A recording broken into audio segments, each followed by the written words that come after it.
आ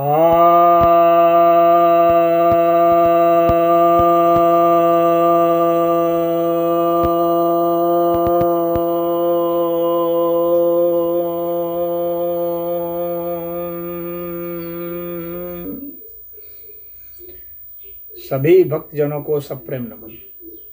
भक्तों, आज मैं आपके समक्ष विज्ञान भैरव तंत्र के 11वें श्लोक की व्याख्या करने जा रहा हूँ। भैरववाच, भैरव कहते हैं, तत्त्वतो च नवात्मशो शब्दराशिर्न भैरवः न वाशो त्रिशिरा देवो न च शक्तित्रयात्मकः। अर्थात कि वास्तव में जो भैरव हैं वे वो शब्द राशि में नहीं है वे, और न ही वे नवात्म रूप वाले हैं, और न ही वे त्रिशिरा तंत्र में जो बताया गया है वो स्वरूप वाले हैं, और न ही वे त्रिशक्ति ही है।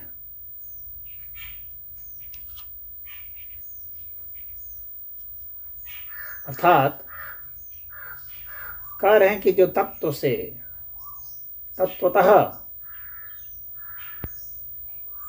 जो वास्तव में भैरव है, भैरव अर्थात वे आगे बताएंगे क्या है भैरव, लेकिन यहाँ पर वे कह रहे हैं कि तत्वतः जो भैरव हैं वे इस तरह के नहीं हैं कि उनको शब्द राशि में किया जाए, यानी जो शब्दों में बांध दिया जाए, यानी शब्द से, ध्वनि से, शब्द ब्रह्म जो है, जो ध्वनि कहा जाता है, ध्वनियों का जहाँ तक विस्तार है, जहाँ तक फैलाव है, जहाँ से शुरुआत है, वहाँ तक उनको नहीं बांधा जा सकता है, वो उतना भर नहीं है। तो यह जो परम तत्व है, यह शब्द से कहने का मतलब है कि बहुत बड़ा है। शब्द से, इसे शब्द के तहत आप नहीं रख सकते। शब्द से ज़्यादा सूक्ष्म है, शब्द से ज़्यादा विशाल है। और फिर ये कह रहे हैं कि वह जो नवात्म रूप कहा गया है, 9 शक्तियां बताई गई है, तो उन 9 शक्तियों से भी यह परे है। कहने का मतलब है कि शक्तियों से यह परे है।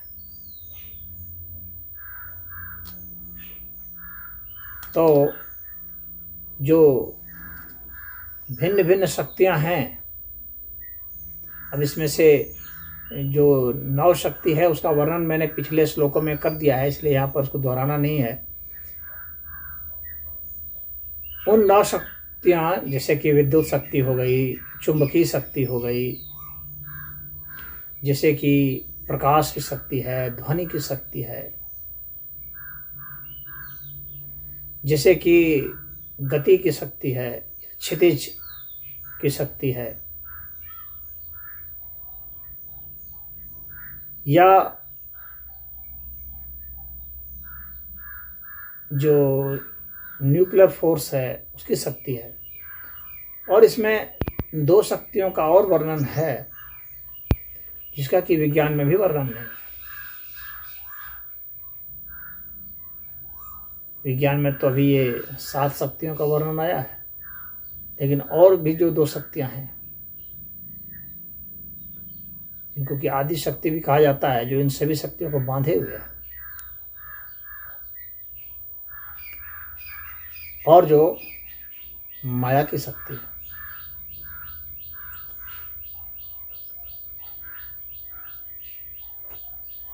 तो ये जो 2 शक्तियां हैं, इन शक्तियों से भी वह भैरव जो है परे है। इन 9 शक्तियों से भी वह भैरव परे की शक्ति है।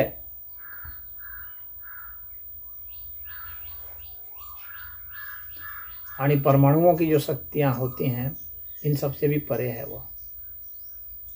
परमाणु की शक्ति को तो एक शक्ति मान लिया गया, शब्द की शक्ति को मान लिया गया, और अन्य जो ध्वनि शक्ति है, ये सब जितनी भी ये सब शक्तियाँ बताई गई हैं नवात्म रूप वाली, इन सभी शक्तियों से वह परे है। तो अभी 39 शक्ति में से 7 ही शक्ति विज्ञान खोजा, अभी 2 शक्ति विज्ञान को खोजना बाकी है।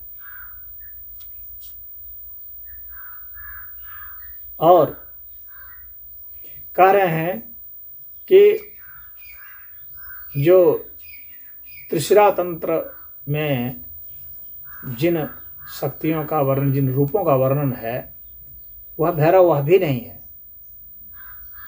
यानी शिव शक्ति, जीव की जो शक्ति बताई गई है, और इच्छा, ज्ञान और क्रिया की जो शक्ति बताई गई है, ये जो 3 शक्तियां हैं, शक्ति त्रयात्मक और पराशक्ति और अपराशक्ति और परापराशक्ति, ये भी शक्ति बताई गई है। शक्तियों का इस तरह से भी विभाजन किया गया है। अपरा मतलब कि ये सांसारिक शक्तियां जो हैं, और परा मतलब कि पारलौकिक शक्तियां, जो इस भौतिक अस्तित्व से परे की जो शक्ति है वह, और इनके मध्य की जो शक्ति है परापरा शक्ति। तो कह रहे हैं कि ये इन तीनों से भी वह भैरव के परे है। भैरव जो तत्वता है वह इन तीनों से परे है।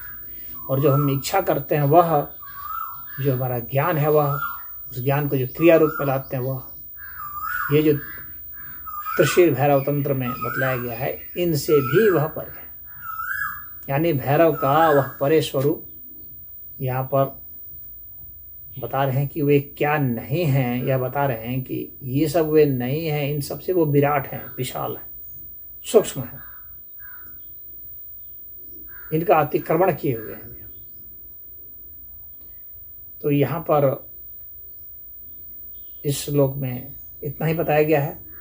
अब आगे देखते हैं वे क्या बताते हैं।